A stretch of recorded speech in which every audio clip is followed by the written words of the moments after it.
श्राद्ध से श्रद्धा, दिल छू लेने वाली कहानी। घर में सुबह से ही गहमा गहमी थी। पूरे घर में देसी घी और अगरबत्ती की मिली जुली सुगंध फैली हुई थी। रसोई में पकवान बनने की खट खट और पंडित जी के मंत्रोच्चारण की धीमी आवाज आ रही थी। आज राघव के घर उसकी स्वर्गीय माँ की बरसी थी। राघव शहर का जाना माना व्यापारी था और समाज में अपनी प्रतिष्ठा को लेकर बहुत सजग रहता था। उसने तय किया था कि माँ का श्राद्ध इतनी धूमधाम से करेगा कि पूरा मोहल्ला देखता रह जाएगा। 11 ब्राह्मणों को न्योता दिया गया था। मीनू में 5 तरह की मिठाइयाँ, खीर, पूड़ी, कचौड़ी और ना जाने क्या क्या शामिल था। राघव धोती कुर्ता पहने, माथे पर तिलक लगाए बहुत व्यस्त दिख रहा था। वे बार बार अपनी पत्नी सुलोचना को निर्देश दे रहा था। सुलोचना, ध्यान रखना, पंडित जी को दक्षिणा में देने के लिए वो पीतल के बर्तन निकाल लिए हैं ना? और खीर में केसर ठीक से डला है या नहीं? कंजूसी मत करना। माँ को खीर बहुत पसंद थी। उनकी आत्मा को तृप्ति मिलनी चाहिए। सुलोचना ने पल्लू से पसीना पोंछते हुए सिर हिलाया और वापस काम में लग गई। घर के एक कोने में एक पुरानी आराम कुर्सी पर राघव के पिता दीनानाथ जी चुपचाप बैठे ये सब देख रहे थे। उनकी उम्र 75 के पार थी। हाथ कांपते थे और नजर भी अब धुंधली हो चुकी थी। पत्नी के जाने के बाद वे एकदम अकेले पड़ गए थे। राघव अपनी दुनिया में व्यस्त रहता और सुलोचना घर के कामों में। दीनानाथ जी का दिन उस कुर्सी पर बैठकर या तो पुरानी यादों को कुरेदने में बीतता या खिड़की से बाहर ताकते हुए। दीनानाथ जी की नाक में जब रसोई से आती इमरती और रबड़ी की खुशबू गई तो उनके मुंह में पानी आ गया। बुढ़ापे में स्वाद की ग्रंथियां बच्चों जैसी हो जाती है। उन्हें मीठा बहुत पसंद था, लेकिन राघव ने शुगर पड़ जाएगी के डर से उनका मीठा पूरी तरह बंद करवा रखा था। ये डर सेवा से ज्यादा एक जिम्मेदारी से बचने का तरीका था, क्योंकि अगर पिताजी बीमार पड़े तो राघव का समय खराब होगा। दीनानाथ जी ने कांपते हाथों से अपनी लाठी उठाई और धीरे धीरे चलकर राघव के पास आए। राघव बेटा, उन्होंने धीमी आवाज में पुकारा। राघव उस समय पंडित जी की लिस्ट चेक कर रहा था। उसने बिना सिर उठाए कहा, क्या है बाबूजी?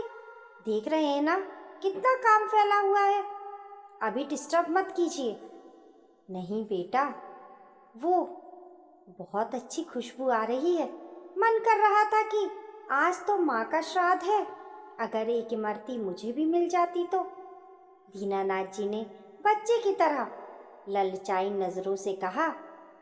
राघव ने झटके से डायरी बंद की और पिताजी की ओर घूरा। बाबूजी, आपको डॉक्टर ने मना किया है ना? शुगर 300 के पार है और आपको इमरती खानी है। अगर तबीयत बिगड़ गई तो अस्पताल के चक्कर कौन काटेगा? मेरे पास अभी फुर्सत नहीं है। जाइए अपने कमरे में बैठिए। सुलोचना आपके लिए दलिया और तोरई की सब्जी ला रही है। दीनानाथ जी का चेहरा उतर गया। बेटा, एक इमरती से क्या हो जाएगा? आज तेरी माँ का दिन है, खुशी का दिन है। बाबूजी जिद मत कीजिए, राघव चिल्लाया। ये सब माँ की आत्मा की शांति के लिए बन रहा है। भोग लगने से पहले इसे कोई नहीं खा सकता, और आप तो बिल्कुल नहीं। समझ नहीं आता, बुढ़ापे में जुबान पर लगाम क्यों नहीं रहती आपकी? जाइए यहाँ से। दीनानाथ जी की आंखों में आंसू तैर गए। वे कुछ नहीं बोले, बस अपनी लाठी के सहारे लड़खड़ाते कदमों से वापस अपने कमरे की ओर मुड़ गए। उनकी पीठ झुकी हुई थी और वो झुकाव सिर्फ बुढ़ापे का नहीं बल्कि अपमान और बेबसी का था। सुलोचना ने ये सब देखा। उसका मन हुआ कि ससुर जी को एक इमरती चुपके से दे दे, पर राघव के गुस्से के आगे उसकी हिम्मत नहीं हुई। थोड़ी देर बाद ब्राह्मण भोज शुरू हुआ। राघव ने चांदी की थाली में सजाकर ब्राह्मणों को भोजन परोसा। लीजिए पंडित जी, ये खीर माँ को बहुत पसंद थी। ये इमरती खास देसी घी की है, पाइए, तृप्त होकर भोजन कीजिए। राघव हाथ जोड़कर बड़ी विनम्रता से कह रहा था। पंडित जी ने डकार लेते हुए कहा, धन्य हो राघव बेटा, कलयुग में श्रवण कुमार जैसे बेटे कम ही मिलते हैं। तुम्हारी माँ की आत्मा आज गदगद हो रही होगी। इतना सुंदर आयोजन, इतना स्वादिष्ट भोजन। पितृपक्ष में जो अपने पूर्वजों को ऐसे तृप्त करता है उसे बैकुंठ मिलता है। राघव गर्व से फूल गया। उसने पंडित जी को भारी दक्षिणा दी, कपड़े दिए और उनके चरण स्पर्श किए। उधर बंद कमरे में दीनानाथ जी अपनी स्टील की प्लेट में रखा फीका दलिया चम्मच से हिला रहे थे। बाहर से आती पकवानों की महक उनके दलिये को और भी बेस्वाद बना रही थी। उनकी आंखों से एक बूंद आंसू टपका और दलिये में मिल गया। उन्होंने सामने दीवार पर टंगी अपनी पत्नी की तस्वीर को देखा और बुदबुदाए, भाग्यवान, तुम तो चली गई और लोग तुम्हें खीर इमरती का भोग लगा रहे हैं। मैं यहाँ जिंदा हूँ पर मुझे एक मीठा कोर भी नसीब नहीं। काश मैं भी तस्वीर होता तो कम से कम भोग तो मिलता। शाम हो गई, मेहमान जा चुके थे। राघव बहुत खुश था। सबने उसकी बहुत तारीफ की थी। वह अपने कमरे में बैठकर पैसों का हिसाब लगा रहा था कि तभी सुलोचना घबराई हुई आई। सुनिए, बाबूजी के कमरे से कोई आवाज़ नहीं आ रही। मैं शाम की चाय लेकर गई थी तो वे वैसे ही कुर्सी पर लेटे हैं, उठ नहीं रहे। राघव के हाथ से पेन गिर गया। वे दौड़कर पिता के कमरे में गया। दीनानाथ जी कुर्सी पर अचेत पड़े थे। उनकी सांसें बहुत धीमी चल रही थी और शरीर ठंडा पड़ रहा था। पास ही टेबल पर वो दलिया वैसे का वैसा रखा था, एक चम्मच भी नहीं खाया गया था। बाबूजी, बाबूजी, राघव ने उन्हें हिलाया।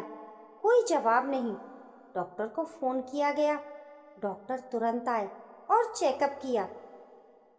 इनका शुगर लेवल बहुत गिर गया है, डॉक्टर ने गंभीरता से कहा। इन्होंने शायद सुबह से कुछ खाया नहीं है और मानसिक तनाव भी लग रहा है। शरीर एकदम कमज़ोर हो चुका है। अगर अगले 1 घंटे में इन्हें होश नहीं आया तो कुछ भी हो सकता है। राघव सन्न रह गया। शुगर लो? लेकिन मैंने तो इन्हें मीठा खाने से मना किया था। सिर्फ मीठा मना करने से नहीं होता मिस्टर राघव, डॉक्टर ने डांटते हुए कहा। बुढ़ापे में इंसान को दवा से ज़्यादा मन की खुशी की ज़रूरत होती है। अगर उनका मन मारकर उन्हें 100 साल भी जीवन दिया तो वो जीना किस काम का। अभी इन्हें तुरंत कुछ मीठा, ग्लूकोज या जूस देना होगा, वरना ये कोमा में जा सकते हैं। डॉक्टर ने इंजेक्शन लगाया और चले गए। राघव कुर्सी के पास जमीन पर बैठ गया। उसकी नज़र उस ठंडे पड़े दलिये पर पड़ गई। उसे अपने शब्द याद आने लगे। जुबान पर लगाम नहीं रहती। अस्पताल के चक्कर कौन काटेगा। उसने बाहर हॉल में देखा, जहाँ चांदी की थालियां रखी थी जिनमें पंडितों ने खाना छोड़ा था, और यहाँ उसका अपना पिता भूख और अपमान से बेहोश पड़ा था। राघव की आत्मा को जैसे किसी ने झकझोर दिया। उसे पंडित जी की बात याद आई। तुम्हारी माँ की आत्मा तृप्त हो गई होगी। क्या सच में? क्या माँ की आत्मा तृप्त हुई होगी जब उनका ही पति, उनका जीवन साथी दूसरे कमरे में भूखा रो रहा था?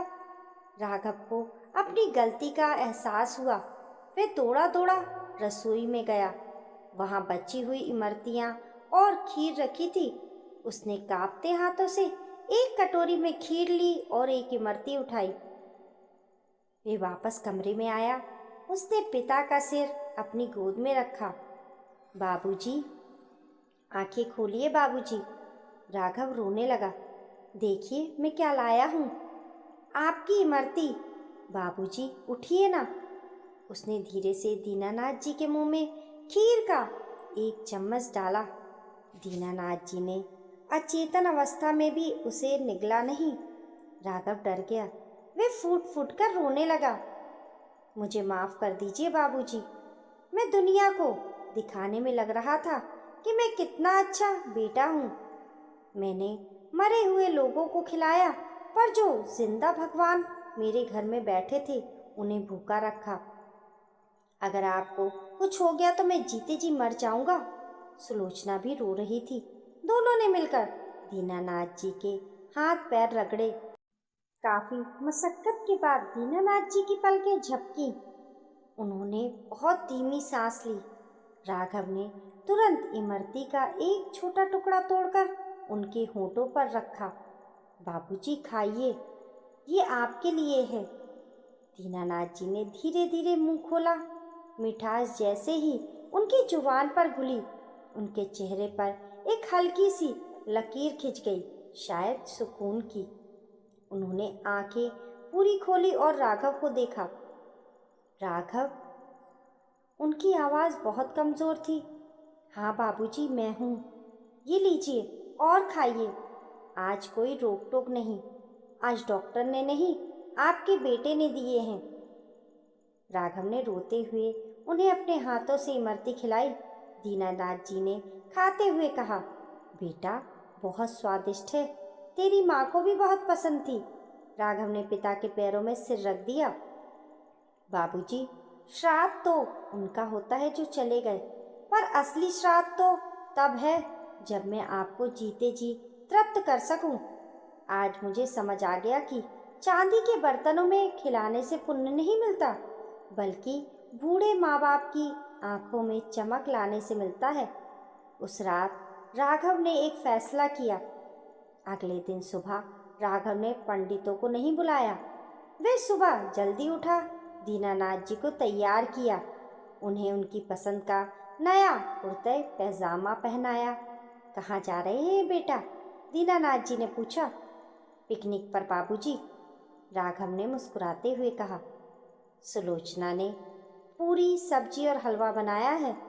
हम शहर से दूर उस मंदिर में जा रहे हैं जहाँ आप और माँ अक्सर जाया करते थे। आज हम तीनों साथ बैठकर खाएंगे। उस दिन दीनानाथ जी ने जी भर के खाया, हंसे और अपने बेटे के कंधे पर सिर रखकर सोए। उनकी आंखों में वो तृप्ति थी जो पिछले 10 सालों के किसी भी श्राद्ध में राघव ने महसूस नहीं की थी। शाम को जब वे लौटे तो राघव ने दीनानाथ जी से कहा, बाबूजी, अब से हर रविवार आपका चिट डे होगा। जो मन करे खाइएगा। मैं शुगर की चिंता बाद में करूँगा, पहले आपकी खुशी की चिंता करूँगा। दीनानाथ जी ने कांपते हाथों से राघव के सिर पर हाथ रखा। बेटा, आज तूने मेरा पेट भी भर दिया और आत्मा भी। आज सच में तेरी माँ का श्राद्ध सफल हुआ। राघव समझ गया था कि श्राद्ध का अर्थ है श्रद्धा, और श्रद्धा किसी तस्वीर या मूर्ति की नहीं बल्कि साक्षात उपस्थित माता पिता की होनी चाहिए। मरणोपरांत पिंडदान करने से बेहतर है कि जीते जी उन्हें एक गिलास पानी प्रेम से पिलाया जाए, क्योंकि जो जीवित को ही नहीं पूछ सकता, उसका मृत को पूछना केवल एक ढोंग है।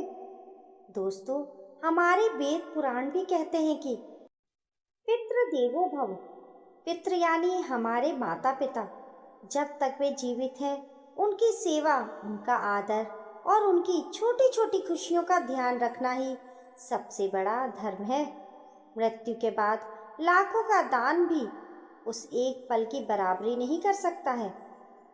जब आप अपने बूढ़े माँ बाप के चेहरे पर मुस्कान लाते हैं, उन्हें बाद में याद करने से बेहतर है उन्हें अभी प्यार करें। दोस्तों, क्या आपके पास भी ऐसे लोग हैं जो दिखावे के लिए पूजा पाठ करते हैं लेकिन घर के बुजुर्गों की अनदेखी करते हैं? क्या राघव का पश्चाताप सही समय पर हुआ? आपकी इस कहानी के बारे में क्या राय है? हमें कमेंट करके ज़रूर बताएं, और कहानी पसंद आने पर लाइक और शेयर करें। ऐसी ही अच्छी अच्छी कहानियों के लिए चैनल को सब्सक्राइब करना ना भूलें। मिलते हैं फिर एक नई कहानी के साथ। तब तक के लिए नमस्कार।